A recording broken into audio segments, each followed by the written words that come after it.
जय शिवराय मित्रांनो, गेल्या आपल्या मल्हारी मसाले कसे बनवतो या पहिल्या भागात आपण पाहिलंच असेल की कशा पद्धतीने आम्ही वेगवेगळ्या पद्धतीच्या मिरच्या आपल्या होलसेल मार्केटमधून आणतो आणि त्या कशा पद्धतीने आपल्या मल्हारी मसाल्यासाठी वापरतो, त्याची देखरेखण कशी करतो।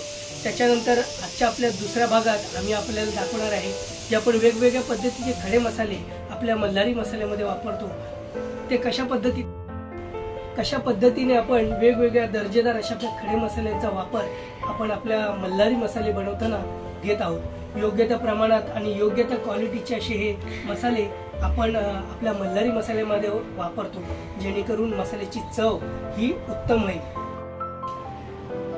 उत्तम क्वालिटीचे खडे मसाले वापरून आपण आपले मल्हारी मसाले बनवतो। त्या खड्या मसाल्यांची क्वालिटी आणि त्याचे योग्य प्रमाणात मिश्रण हेच तर आपलं खरं प्रमाण असतं, ज्याच्यामुळे आपले मल्हारी मसाले उत्तम चवीचे बनतात।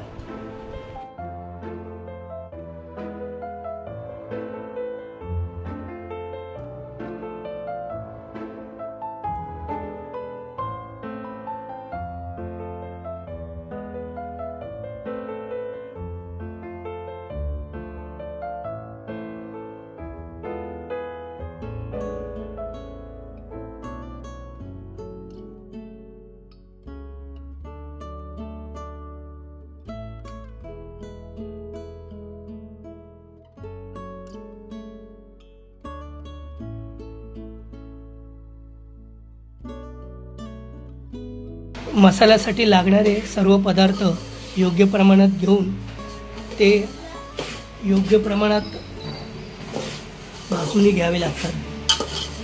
प्रत्येक खडे मसाले वेगवेगळे करून ते थोडंसं वाफेवर भाजून घ्यावे लागतात,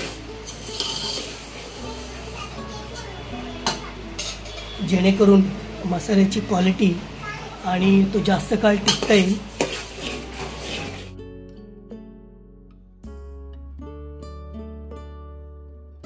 मित्रांनो, आपल्या मल्हारी मसाल्यासाठी जे खडे मसाले आपल्याला लागतात त्याचं योग्य प्रमाण घेऊन आणि ते योग्यरित्या वाफेवर भाजून आपले मल्हारी मसाले डंकावर कुटण्यासाठी घेऊन जातो। आमच्या जवळपासच असलेल्या गणेश मार्केट येथे मोठे डंक आहेत, त्या डंकावर जाऊन आपण आपले मल्हारी मसाले योग्य प्रमाणात कुटून घेतो।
मित्रांनो, आता आपल्या मसाल्यांचे सर्व खडे मसाले व्यवस्थित कमी वाफेवर भाजून झालेले आहेत। या बाजूला मिरच्या सुद्धा पाहू शकता आपण, आणि आता वेळ झाली आहे ते डंकावर जाण्याची। चला तर डंकावर जाऊन आपले मल्हारी मसाले कुटून घेऊया।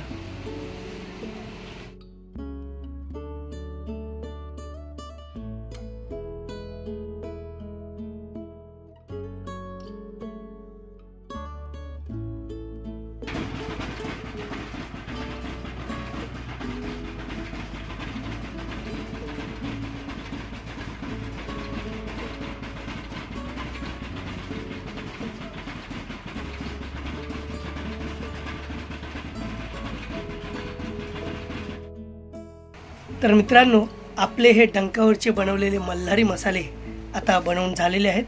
पाहताय तुम्ही, आज आपण धना पावडर, चहा मसाला, चिकन आणि मटन मसाला डंकावर बनवला तर आपण सुद्धा आपले हे मल्हारी मसाले नक्की वापरा. क्वालिटी A1, जेवण बनवी नंबर 1 म्हणजेच मल्हारी मसाले. ना कोणती भेसळ, ना कोणता हानिकारक रंग.